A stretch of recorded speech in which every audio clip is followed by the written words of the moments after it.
Hey guys, welcome back. Today I'm joined with my husband Craig, and we're going to be answering your questions that we asked on my Instagram story, and they're more so like relationship oriented, but there's some spiritual ones as well. Thank you guys for submitting them. Just so you know, I have written them out on a document so that Craig doesn't know who the questions are from, as he does know some of you guys who are close friends of ours. So for him, they're all anonymous questions. So the first question we have is how to know whether your partner is going through a normal dry spiritual patch, or if they're not as spiritually mature as you and not as compatible as you thought. Do you want to take this one first? Sure. I guess I'd start by saying that we're all human and we all go through periods of like not having the best spiritual life. I think we can all agree with that. Sometimes we're close with God and sometimes we're not. And so I guess when it comes to like relationship and dating, then you just got to be aware that possibly it is a spiritual patch, and sometimes it only really takes time to know whether it is a dry period for the person that you're dating or if it's a genuine, they just don't have a relationship with God. So it's something that we haven't struggled with too much, but I guess in the times that, for example, when Craig has gone through a spiritual dry period, it's just encouraging them to continue to go to prayer, but not being so much of like a telling off kind of person. Just maybe in the way that you live your life, you can show them that, hey, let's go to mass together, or just bringing up randomly, like, should we say a prayer before so and so happens, or that kind of thing, rather than telling them what to do. I guess if you are going through a dry patch, it doesn't necessarily mean that you're not compatible. But it's something to discern, I guess, and something you'll figure out over time.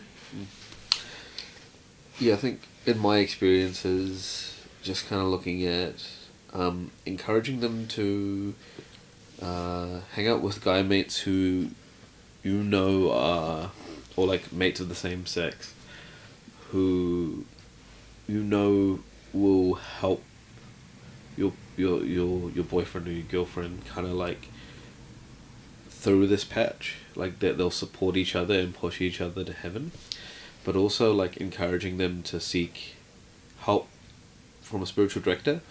I think that's really important too, is just finding that if you're going through a spiritually dry patch, you're going to need someone to direct you. You're going to need like someone to help you navigate this, and what better person than someone who is a priest who deals with these things on a daily basis as well.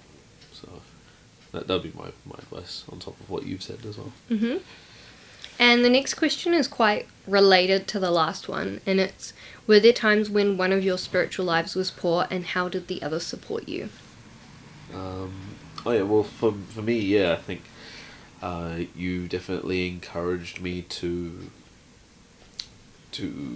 go to spiritual direction, and also to pray together more. I think that's what was really a good thing of like, hey, let's go to mass, hey, let's do this, or like, if I was going to do a spiritual practice, like say if I wanted to fast like a certain day from certain things, like you'd do your best in terms of encouraging me and reminding me like when I found it tough, like, hey, okay, cool, or like if you weren't, like your encouragement wasn't enough to be like, hey, contact one of your boys, like go hang out and get out of the situation, and kind of let it blow over, and then come back and you can relax a bit in terms of that. Yeah, I guess for me, when we first started dating, I wasn't in the best place with God, and I wouldn't recommend that, but it was also really nice because I knew from the get-go that Craig was drawing me closer to God, because I could see legitimate signs, like he was taking me to mass and I was starting to really enjoy it, and I was praying throughout the mass and I was less distracted, and I was finding myself making a routine of having morning and night prayer and things like that I didn't have before in the relationship. So there was like a real clear, like, this person is drawing me closer to God. So I guess for me that was one of the signs. And so I guess just making sure that like talking about prayer is part of your like daily conversations, but also knowing that, especially in dating, you're not in charge of the other person's spiritual life. You can encourage them somewhat, but at the same time, it's really important that they grow their personal friendship with God. And so when you, hopefully, if you do get married, then you have that strong foundation on either side to be able to come together with a family. Yeah, I definitely agree with that in terms of you're not responsible for the other person's salvation. Like, they need to take that in a way into their own hands of prayer life, getting to know Jesus themselves, and that's basically what's gonna keep your family alive if you end up getting married to this person as well, because your children will see it as you model it to them. Well, we hope so. We don't. Yeah, we haven't got that far, but hope hopefully. So. Yeah. Would you like to read the next one? Right.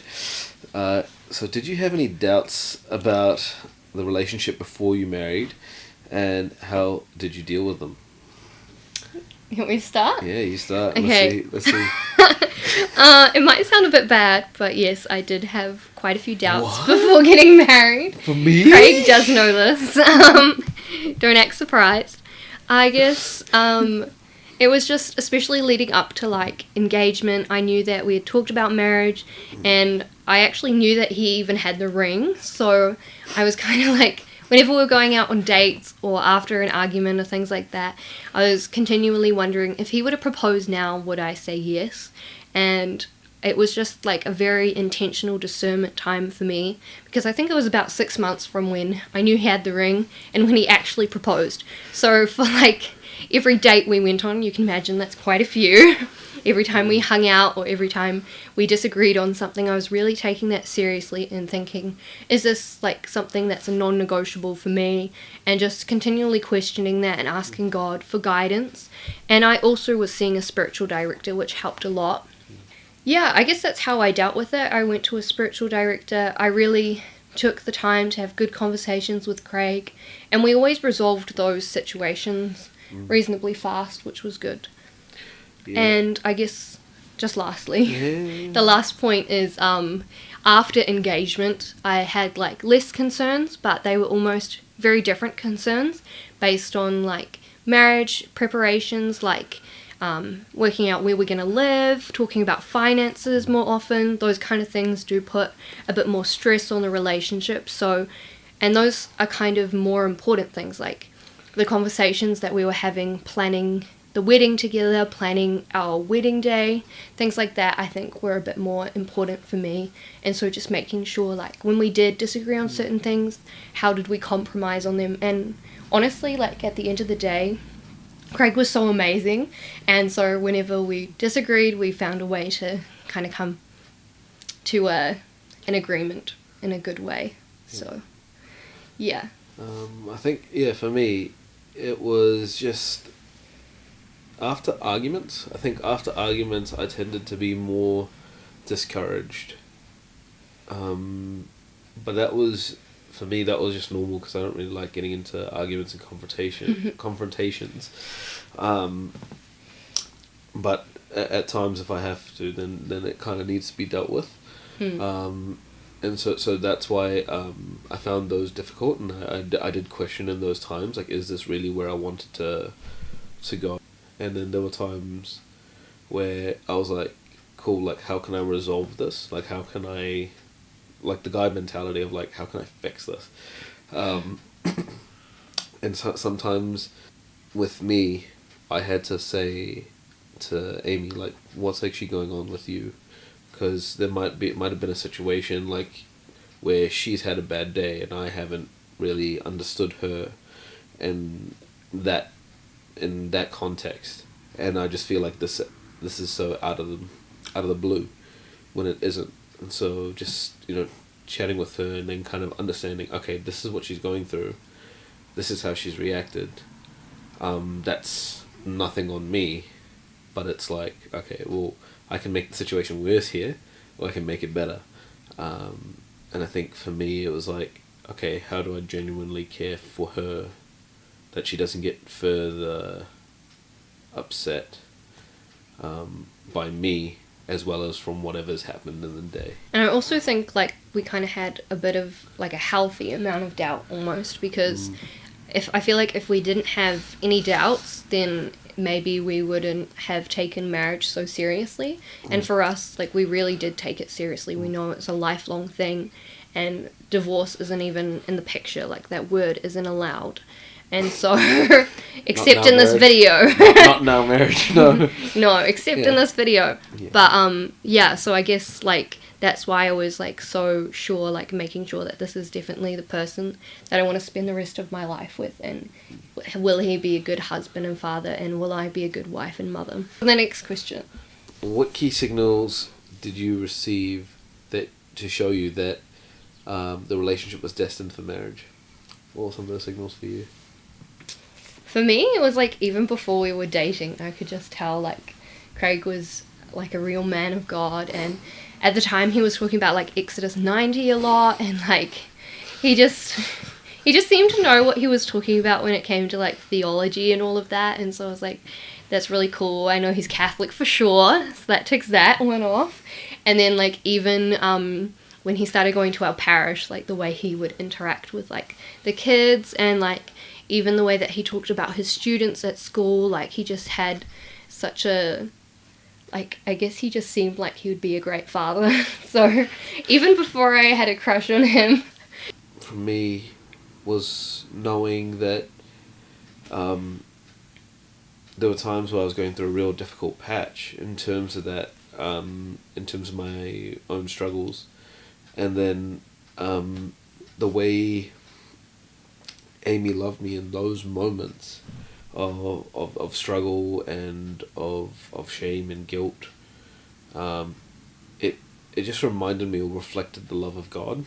Like, where God's love is so, he loves you so much that you almost feel scandalized by it. You're like, how can you ever love me? Because of just the past, or the hurts or the wounds that you've received. And I think that was the biggest signal. That's when I knew that I wanted to get married. That's when I knew that I was like, okay, that's like the biggest thing that I could ever ask for, is that someone who genuinely loves me and would not, like, withhold anything, and wants me to be better, wants to encourage me to be better.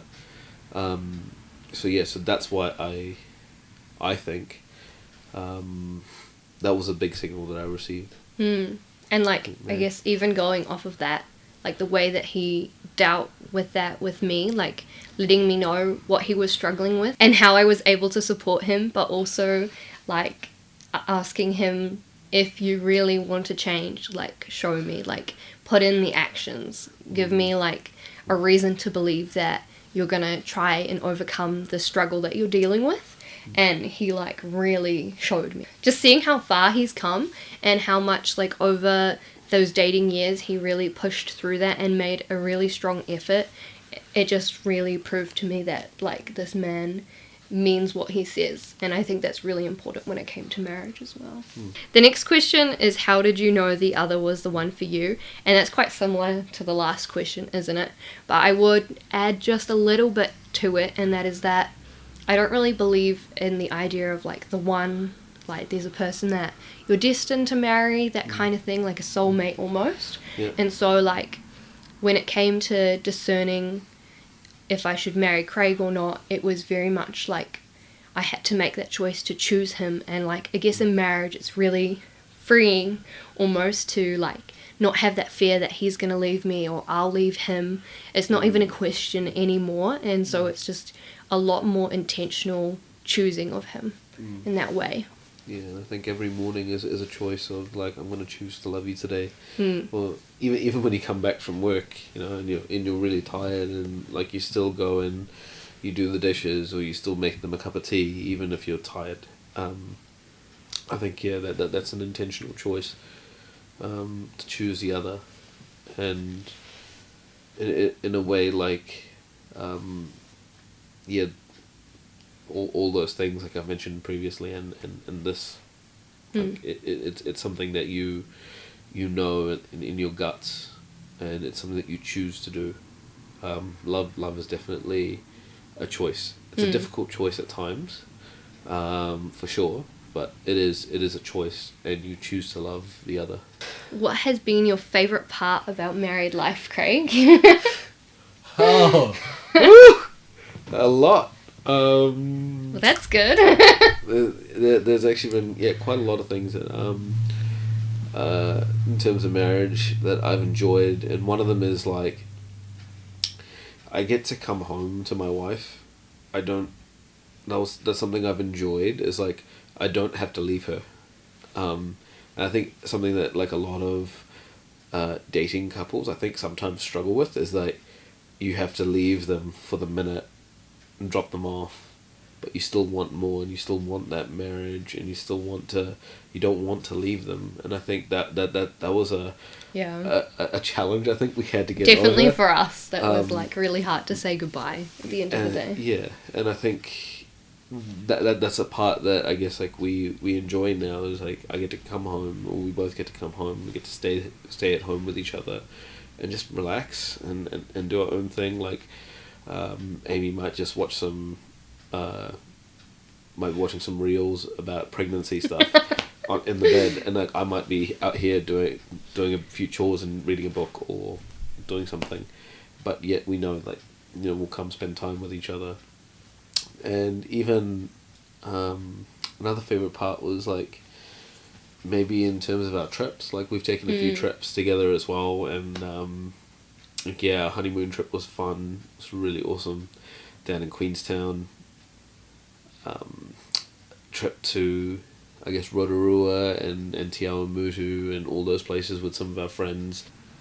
And I think my favourite part has been like the same thing, like having that freedom to like know that he's not going to leave me and I won't leave him, and like even in the small things, like just not taking it for granted when like he comes home from work, and like when we want to go to sleep, it's just nice to know that like we don't have to say goodbye. And I think we just don't like we don't take that for granted, especially like after all of the dating times that we had to say goodnight and bye. It was really hard.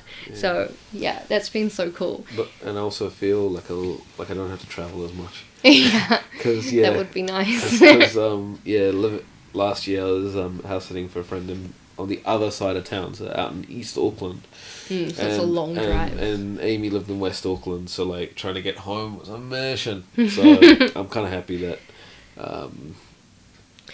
But like it also made us really appreciate each other more, because like knowing how far he had to drive to get home, it made me like really, I guess, like know just how much he was like caring about me in order to like come all the way out here just to see me for a few hours, to then have to drive so far just to get back home. So like I guess guys, like don't be afraid to really show that in things like that, but definitely don't drive if you're too tired, because I would be so worried that you might like not get home safe. So. I was always tired when I drove home. Yeah, but we don't recommend that. Oh man. And then the last question is, did you face any challenges together at the beginning of your married life? Yes, I would say so. Like I said or alluded to earlier, like we both sometimes get stressed out about finances. So as we were starting off, like finances were a big thing. Like we've already chatted about finances prior to marriage, and just how we would approach it. But like once we started getting into finances and budgeting and looking at just like where our day-to-day life as well. Yeah. And I think that kind of challenged us a bit, it challenged me for sure, because sometimes when Amy would get super stressed about it, like, and I was already super stressed about it, so I had to calm myself down in order to help her. I think that was hard, because sometimes at times like it felt like I was like pushing it down, but then like later on after she had calmed down, I said like I'm also really stressed about it too. And I think that sort of like helped me and helped Amy kind of like talk about it. And like now when it comes to that and I feel super stressed about finances or anything like that, I just go to Amy and just say like, hey look, like I'm stressed out about this, like I'm calculating in my head, and I just somehow I feel like it's not going to work. I'm really struggling to see this come through. So and then that comes back on a reliance on God. It comes back to, I think, creating that routine of prayer together as well, which has been challenging. Like as a couple, you think it'll get easier in terms of like your busyness, because like you have two people to share the load, but then it feels like you have like 3 times as many things as what you had before, because like there's always like something to do. And yeah, that just that routine of prayer as well is what I'd say. So like the stress of talking finances and routines of prayer. I think it was really good that we started talking about finances when we were engaged, leading up to the wedding day, because I don't know if you already know this, but Craig is a lot more like of a spender, I would say, and I'm a bit more frugal. And so like kind of like teaching him a bit more of like the saving side of thing, and then him showing me the importance of spending money on something that is worth spending good money on, I guess, things like that. So we're kind of like coming to the middle, and so when we went into married life, it was like that next step, like, okay, your money is for real, mine and yours is, it's like one. And so like, but also recognizing it's a tool as well. Yeah, not like worrying about it involved. super. I know we're talking about it a lot, but I guess it's just something that's like not really talked about a lot. So Finances, yeah. yeah, like I don't think anyone really warned us too much. Yeah. But yeah, I think it was a way that we had to learn to like trust in God a lot more. But any other challenges? I'd still consider us in our early stages of married life, and so I'd also consider like pregnancy to be part of that challenge as well. Like finding out we were pregnant was kind of, it was exciting, but it was also something that we maybe weren't super prepared for, and so it kind of came as a bit of a shock, but you know, it's been super exciting for us, and so we've also been like learning all of that at the same time, and so yeah, I guess that would be a challenge too. Yeah, I think another challenging thing is finding time, at least I found this, but finding time for friends, because I think for me, work and teaching get busy enough as it is, and then like I've got to come home and make sure that I have a responsibility to you and to our baby, and as well as trying to look after my own like my own friendships and also mental health and things like that, as you do. And so it's just like trying to find those times, trying to even call others and just chat with them. I think I've definitely tried to do that, and even create some time to go out with friends, and that's really important. And I think yeah, for marriages, yeah, that's definitely really important. Yeah, I like when we first got married, obviously it was super exciting and like super just happy to like enjoy as much time as possible with one another, and I still feel like we're in that stage, I'm not gonna lie. It's really nice, and I love hanging out with Craig, but it's also important to like really encourage each other to spend time and like organize catch-ups with like our personal friends, but also like hanging out in a group setting, which we haven't done as much. But yeah, so that was just a new dynamic, I guess. Earlier we had a lot less plans, and so we kind of have to communicate now a bit more in terms of like our calendars and stuff. Yeah, we had to get like a joint calendar type thing that we keep up in our lounge, just so we know and keep track of each other's events. Actually been so helpful though. It has been helpful. And I think like in terms of, I think it's something that we'll carry forward even when we have like events for the baby, like in terms of daycare or whatever, like whatever happens, like it's good to keep each other in the loop. Yeah, just good to keep each other in the know, so we don't be like, where's the baby? No. I don't think that would happen. No, and that definitely won't happen, but I'm just saying. Like, all the questions that we had from you guys, so thank you so much for asking them. I think they're really good, important questions, and we hope that our answers helped you a little bit. But if you would like another video like this, definitely let us know in the comments. We love having, well, I personally love having Craig on the YouTube channel. Do you enjoy it? Oh, I do, and yeah, I feel like if you want to throw a few more dicier questions, feel free. Yeah, if you these were want- very safe questions, if- not if- gonna lie. So yeah, Yeah. definitely let us know in the comments, or if you have any more like advice for us as like newlyweds or anything like that, definitely let us know in the comments too. And thank you again for watching, and we'll see you in the next video. I post every Friday and Sunday. See you. Peace.